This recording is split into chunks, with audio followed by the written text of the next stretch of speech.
Hello' friends, আমি আজি discuss কৰিম যোৱা মিটিঙত হিমন্ত বিশ্ব শৰ্মা ছাৰে অৰুণোদয় আঁচনিৰ বিষয়ে কি ক'লে, কি এইবাৰ লাভ কৰিবলৈ পাৰিব আৰু আপোনাৰ যে 1100 টকা আছে এইবাৰ আপোনালোকে কেতিয়া লাভ কৰিব পাৰিছে নে নাই, বহুতে লাভ কৰিব পৰা নাই, কেতিয়ালৈকে লাভ কৰিব পাৰিব তাৰে বিষয়ে আজি আমি ইয়াতে গোটেই ডিছকাছ কৰিম।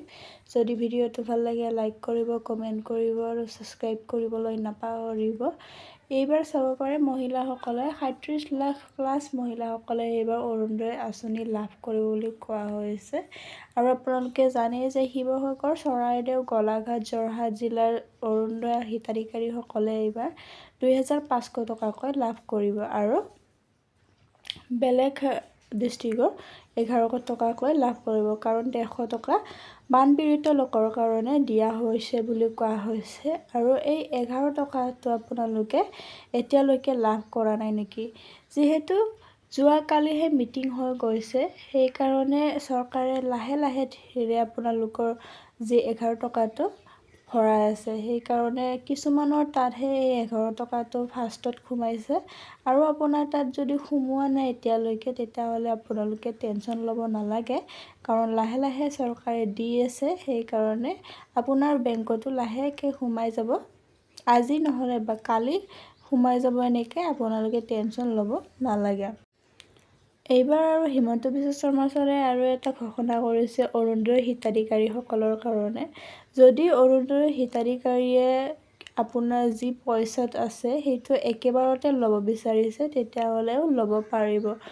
তাৰপিছত আপোনাৰ মাহে কাটি থকাও হ'ব, অলপ কাটি থাকিব, মানে লোন হিচাপত আপোনালোকে ল'ব পাৰিব নিজৰ টকাটোৱে। আৰু আপোনালোকে নিজৰ টকাটো ল'ব পাৰিব লোন হিচাপত, যেনিবা আপোনালোকে 10,000 টকাও ল'ব পাৰিব। তাৰপিছত মাহে আপোনালোকৰ টকাটো 100 টকা বা 200 টকা এনেকুৱা কৰ্তন কৰি লৈ যোৱা হ'ব। নিজৰ অৰুণোদয় ধনখিনিৰ পৰাই আপোনালোকৰ পইচাটো কৰ্তন কৰি লোৱা হ'ব। আপোনালোকে নিজৰ পইচা দিব নালাগে, আপোনালোকে মাহৰ পইচা যি পায় অৰুণোদয় আঁচনিৰ ধন, সেয়াৰ পৰাই আপোনালোকে কৰ্তন কৰি লৈ যোৱা হ'ব। আপোনালোকে জাষ্ট আপোনাৰ যি টকাসমূহ সেইটো আপোনালোকে ল'ব পাৰিব, গোটেই ল'ব পাৰিব, মানে 10,000 টকা বা আপোনালোকৰ 5,000 টকা যিমান লাগতিয়াল হয় সেইখিনি ল'ব পাৰিব একেবাৰতে। লোৱাৰ পিছত লাহে আপোনাৰ মাহে এনেকুৱা 100 টকা বা 200 টকা এনেকুৱা কাটি লৈ যোৱা হ'ব আপোনাৰ অৰুণোদয় ধনৰ পৰা।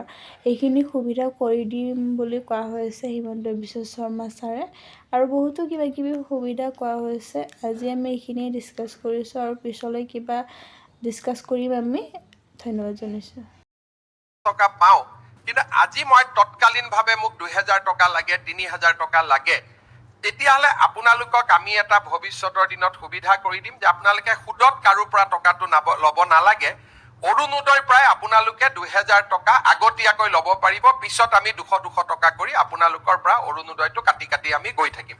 আপোনালোকে যিমান টকা বছৰটোত পাবলগীয়া আছে, সিমানখিনি টকা আপোনালোকে আমাৰ পৰা আগতীয়াকৈ খুজি ল'ব পাৰিব। আমি আপোনালোকৰ টকাটো মাহত কাটি গৈ থাকিম। তেতিয়া কি হ'ব, বিনা সুদত আপোনালোকে এডভান্সো ল'ব পাৰিব। তেতিয়া বোলে মই অক্টোবৰ নৱেম্বৰ মাহৰ অৰুণোদয়টো মোক আজিয়ে লাগে, মোৰ ল'ৰা ছোৱালী ক'ৰবাত এডমিশ্যন দিব লাগে বা কিবা বেমাৰ হৈছে, মোৰ ঘৰত বিপদ হৈছে, আপোনালোকে অৰুণোদয়টো আমাৰ পৰা আগতে ল'লে, আমি আপোনালোকক মাহত কাটি দি থাকিলোঁ। তাৰমানে 15,000 টকাৰ 10,000 বা 8,000 টকা আপোনালোকে যাতে আমাৰ পৰা আগতীয়াকৈ ল'ব পাৰে, তেনেকুৱাও এটা নতুন কাম এটা আমি আৰম্ভ কৰিম।